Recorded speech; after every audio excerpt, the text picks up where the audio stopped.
Part 2.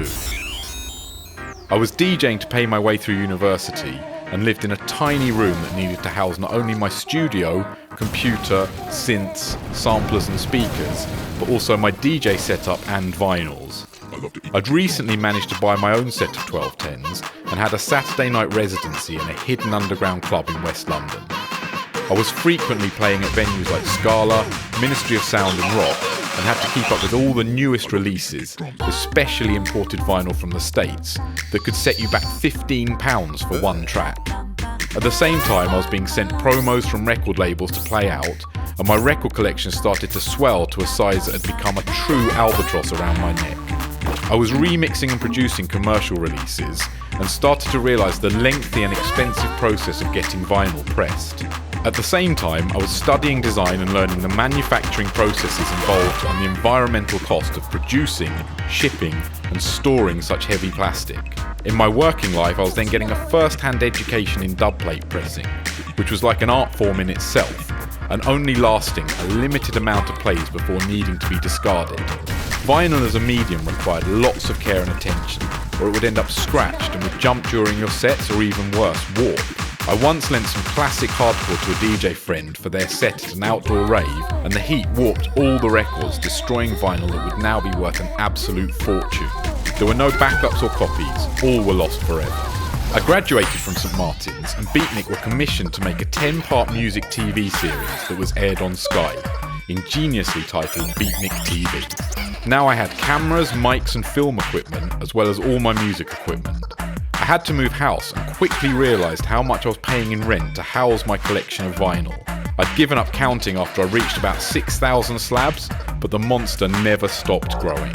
I was still DJing as my main income and was being booked for sets that sometimes lasted 9 hours. I had to get all the vinyl to the clubs a few times a week on my own, transporting upwards of 6 cases on some occasions.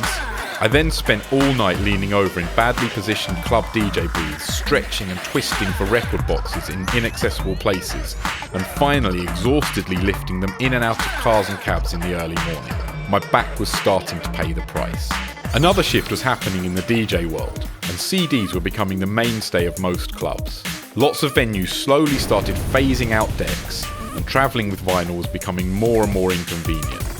Now I had most of my music on CD, and even though I far preferred DJing with vinyl for the ergonomics, the difference in convenience just made it unviable.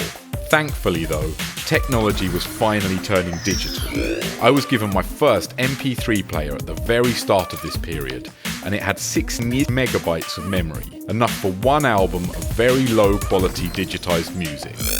This was of little importance though, as I could see the future was finally here. I remember one night going to the infamous Astoria to see a DJ who was using DVS for the first time, and all the music aficionados that were there talked about it non-stop for weeks.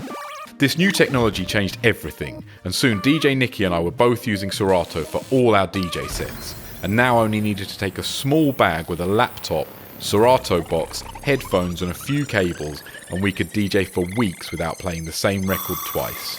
Travelling to DJ became so much easier and cheaper, and sourcing music cost a fraction of the price.